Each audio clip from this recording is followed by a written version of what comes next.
Welcome, exiles, to the final form of the Righteous Fire Trickster, and it's explosive. Explode chest is one of those things that it took the axe. It took it pretty hard. We went from 100% chance to enemies explode for 3% to 30% chance for them to explode for 10% of their life.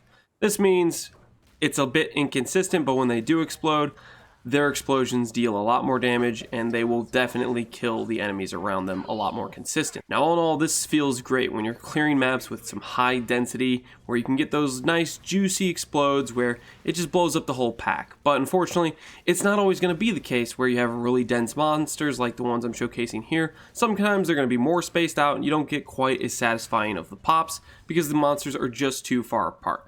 With investment into AoE and maybe something like a synthesized explode scepter, you could get this to be a little bit more consistent, but ultimately that's just going to be a number of how many exalts are you willing to spend. I don't know how much synthesized explode scepters cost, but I can't imagine they're cheap.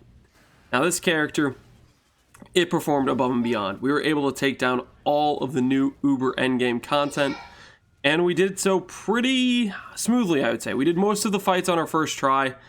Most of them we died a time or 2 or 3, depending on which fight it was and how bricked we made it, whether or not we were running Uber Elder with Maven, or we were running one of the invitations with mods that would take away our exposure, take away our ability to curse the bosses. Stuff like that. We didn't make the fights easy for ourselves, and in a couple instances we actually bricked the fights, like giving Eater of Worlds 200% AoE. Who knew making it so the boss's swim attack could hit the entire arena every time he went for a slam was a bad idea?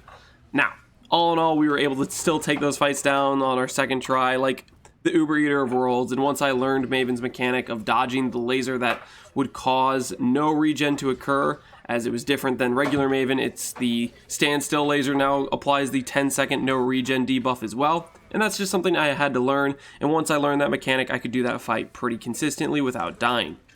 All in all, this character was a success story. I'd like to say it performed quite well, but it performed quite well on a higher budget. Overall, in this character's investment at this point, I think I've put something like 30 to 40x of my own currency into crafting this gear, and some of those gear pieces I got lucky on, some I got a little bit screwed on, but overall, the character is rocking some very solid pieces of gear, and I think it shows. This is not a cheap character, and unfortunately, because it's not cheap at all, I don't think I can ultimately recommend it as a fully fleshed out, this is a build I recommend. It's a build I think if you have the currency, yeah, it's really solid, it can bring home the results, but unless you can afford that sort of investment, it's not going to really pop off like that. You need to have the investment to make it really this strong, so to speak. This is a character that has this awkward transition going from the life base to the energy shield base. Unlike Inquisitor, where it's just smooth upgrades all the way down the line, it's I upgrade life, I upgrade life, I upgrade life. Oh, now I'm switching every single piece of my gear to energy shield based. It's super awkward, and that's another reason I can't fully recommend it. Now, even though I'm saying I'm not fully recommending it, it is a very strong character. The defenses are there. It's got high max all res, it has really good sustain, it has very solid damage, its clear feels very good, having everything blow up as you just run through, just shield charging. All in all, it's a total package build. It has clear speed, it has bossing, it has defenses, it's got a lot of feels good elements. There is one feels bad element to this build, and I would say that's the element of Righteous Fire turning off whenever you proc Coruscating Elixir. Righteous Fire has this line in it that says, if you reach 1 life, your Righteous Fire will turn off. So that way Righteous Fire never can kill you. But the way this works with Coruscating Elixir is Coruscating Elixir sets your life to 1 whenever you activate it. That means if I have Righteous Fire going, and I click Coruscating Elixir, it turns off Righteous Fire. This is something I've been asked about on stream multiple times, like, hey, why is your Righteous Fire turning off? Is that a visual bug? No, it's not a visual bug. It just means every, 12 to 14 seconds, because I have some flash duration, every 12 to 14 seconds, this flask activates, and it turns off my Righteous Fire. So it's a little bit awkward to just run through the map and have to remember to press our Writhing Jar to give us flat life, or remember, hey, we have to run through and kill a monster.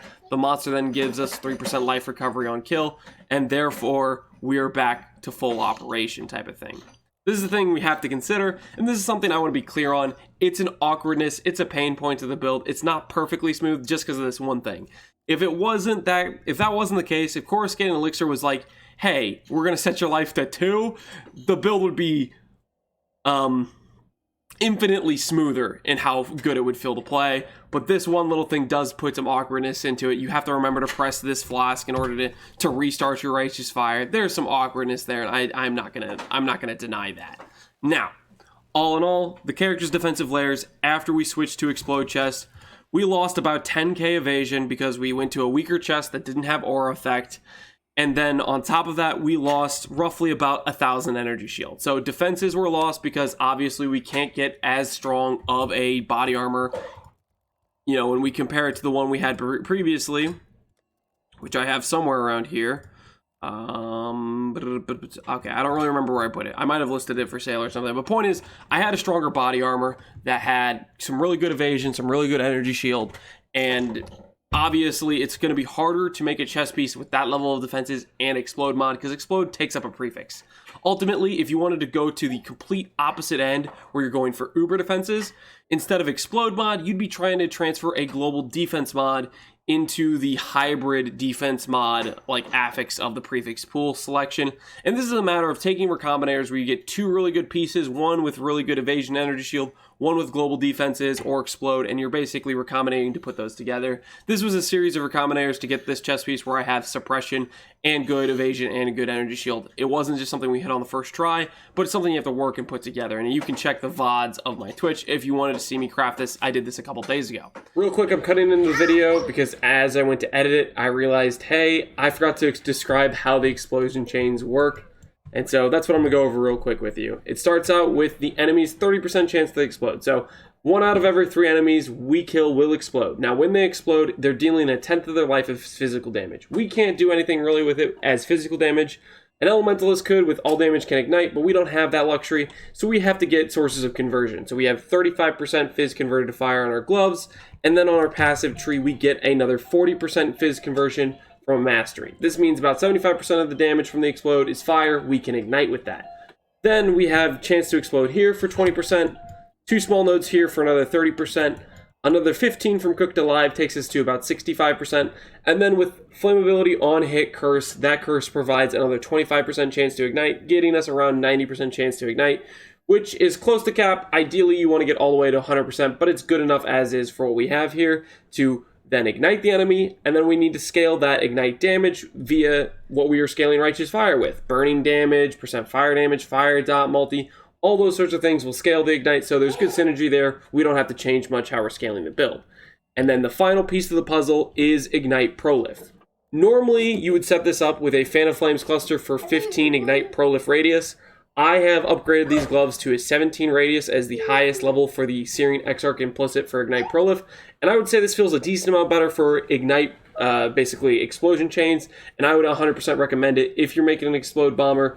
Look into getting these gloves with the highest level of that implicit, and you can level up these implicits simply by rolling it with a Searing Exarch currency, then using Orb of Conflicts, always making Eater of Worlds a T4 Eater of Worlds affix, doesn't matter which, before you go for the Orb of Conflict. The Orb of Conflict is weighted to level up the thing that's lower level, or the thing based on the relative strength of 2 mods. So if you have a T4 Eater of World, it's most likely going to upgrade your Searing Exarch Ignite Prolif, and you just keep reapplying the T4 Eater of Worlds when it gets downranked. So that way, when you have T4 Ignite Prolif, you put on a T4 Eater, it can get downgraded, and you put on a T4 again, and it can get downrated. So that's how we got to where we are now with these gloves. Anyways, I just wanted to cut that in, so that way, if you wanted to put Explode in your builds, you know how it functions and how to get the puzzle pieces together. And here's the rest of the video. Now, all in all, the expense I said was around 30 to 40x of my own cost. I think if you're going to buy this off the market, it's probably going to cost more. Even the scepter alone probably will cost more. But that's a scenario of, hey, do you want to craft yourself or do you want to buy it all off the market? So definitely take that with a grain of salt. If you're somebody who's not really interested in crafting, it's going to cost more than that. If you're somebody who's interested in crafting, I'm going to include in the path of building some notes on, hey, this is how I would recommend crafting. And the moral of the story is recombinators. When I made those videos about recombinators, I was pretty confident in how strong they were. And after crafting all this character's gear and a lot of other items, I don't regret any word I said in those videos because it's 100% true. Those things are crazy powerful. And until they take them out of the game, I'm going to be addicted to using them for crafting because they're a lot of fun for making really good items, and they're really powerful for making really good items. So, this is the last update to the Righteous Fire Trickster. I want to end it here because, frankly, it'll take a lot of currency and a lot of investment to start upgrading from the items I have here, and because I have some other builds I'm really pumped to show you guys, and so I'd rather start working on those than try to just min-max this gear to the extreme, because it's pretty min-maxed as is, and I have some other characters that I'm just so excited about. So I want to show those to you, and so I don't want to stall out making those characters. I want to be able to switch into doing those. Hopefully you like this journey from Trickster, from basically 0 on League Start all the way to a demigod, taking down the hardest bosses, clearing maps very smoothly, and maybe it'll convince you to try out Trickster. Maybe it'll say, hey, Trickster's pretty good. But yeah, that's the video. Hopefully you've enjoyed the journey for Trickster. And until next time, we'll have some more builds coming at you. Take care, Exiles.